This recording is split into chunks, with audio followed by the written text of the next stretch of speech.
pas après 5 matchs, mais les 4 dernières saisons, finalement, le Sporting a été 3 fois champion de Belgique et s'est qualifié 4 fois pour la Champions League. Alors que maintenant, on fasse une évaluation après 5 matchs, on l'accepte. Et c'est clair que le joueur, il est le premier à savoir que pour le moment, il ne joue pas bien. Mais j'ai appris les dernières années que c'est finalement à la fin de la saison qu'on fait les comptes. Parce que je me rappelle l'année passée, au niveau de la télévision flamande, c'était à Bruges, ils avaient transféré 3-4 joueurs, le Sporting, tout était mauvais. Et finalement, c'est vous les journalistes, en fin de janvier, au niveau du Soulier d'Or, j'ai vu que de notre recrutement, il y avait dans le Soulier d'Or, il y avait 4 joueurs d'Anderlecht. Je crois que le 6e, c'était Daniel Zitka. Et au footballeur pro de l'année, finalement, Chité était le meilleur attaquant. On a reçu le prix du meilleur jeune et on a reçu le prix du meilleur gardien. Donc j'estime qu'après 5 matchs, déjà faire le compte du Sporting, c'est fort tôt. Vous savez que les réactions par rapport, on exige beaucoup de votre club et que les réactions à la fois de nos téléspectateurs sont nombreuses et auprès de vos supporters. Vous êtes là pour répondre à ces questions-là, évidemment, tout à fait. Mais je pense qu'en effet, vous faites bien de poser le débat et de donner votre point de vue. Et ce n'est pas fini puisque nous aurons d'autres questions dans la bonne communication qui doit s'installer entre les journalistes et les dirigeants que vous êtes.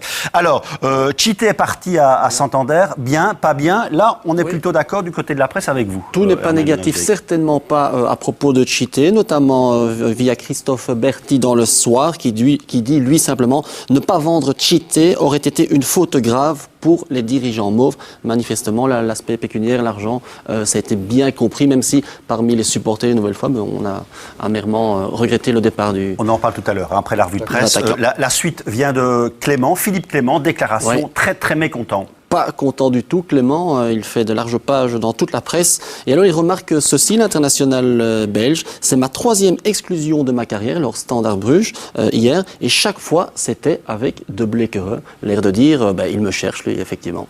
Les arbitres qui, pourtant, ont été jugés excellents dans l'ensemble de la presse. Excellent, tout à fait. Si on s'en tient au classement du Nice-Blatt, ils font ça tous les lundis. Et ils ont été excellents avec Bulting 8, Enzolo 8, Bourdux 8, De Bleekere 7, Saidouni 7, Simon, Verbist et Waters tous 7. C'est un week-end parfait au niveau des arbitres. Mais quand c'est bon, il faut le dire aussi. Je crois que ça fera plaisir. Et puis on donnera quelques nouvelles de l'étranger. Chaque lundi, celles-ci sont bonnes. Elles nous viennent d'Emilio Ferreira, ce qui fera plaisir, ce qui a déjà fait plaisir à son frère, qui viendra tout à l'heure. Le championnat grec a repris et le nouvel entraîneur de Xanthi a remporté une belle victoire lors de la première journée, c'était 0-1. Mais tout de même, cette réaction dans le journal Le Soir, Emilio dit « Je ne comprends ni sais lire le grec, ce qui est peut-être un avantage pour ne pas être touché par ce qui se dit ou s'écrit sur moi. » Voilà, Emilio, on le sait de bon vent, le Bruxellois, avec sa nouvelle carrière. Alors, Kevin Vandenberg serait ou pourrait être à l'origine du limogeage d'un président. Expliquez-nous. C'était cet après-midi. Le président, ou du moins le responsable du FC Utrecht, a été simplement démis par son propre comité. On lui reproche une gestion financière catastrophique. Et alors, est-ce que Vandenberg est coupable? Peut-être indirectement. Non seulement il est toujours sous le banc comme à Genk, et il aurait coûté la bagatelle de 2 millions, un peu plus millions d'euros. Et on lui reproche effectivement ce transfert qui n'était pas du goût du comité. Donc, le propre responsable était dépossédé finalement de son club. C'était cet après-midi. On peut virer beaucoup de présidents de club. Alors Michel Dog, il peut se faire virer aussi. Alors, et Koen Darden, c'est n'importe quoi. Ouais. Attention, non, mais attendez, les dirigeants font des... Mais non, mais attendez, je suis bien placé dans un club, on fait des choix de joueurs, il y a des erreurs et des échecs, il y a aussi des choses intéressantes. Je pense que c'est un peu trop facile. Et je reviens un peu à la remarque de Herman. On juge maintenant un président après Vandenberg après 5 matchs à Utrecht. C'est un peu juste quand même. Herman Van Lodbeek, on vous sent, c'est vrai, tendu, et c'est logique par rapport à ce qui se passe dans le club. On ne peut pas nier qu'il y a des problèmes. En même temps, vous savez que ça fait partie du jeu. Oui, tout à fait. Je n'ai pas de problème avec ça. Donc, si vous me dites que Terreau, après 5 matchs, n'a pas encore vraiment bien presté, c'est la vérité. Finalement, le Sporting a payé 2,5 millions pour Terreau. Donc, je suis tout à fait d'accord qu'après 5 matchs, nous aussi, on se dit, je suis persuadé que Cyril sait faire beaucoup mieux.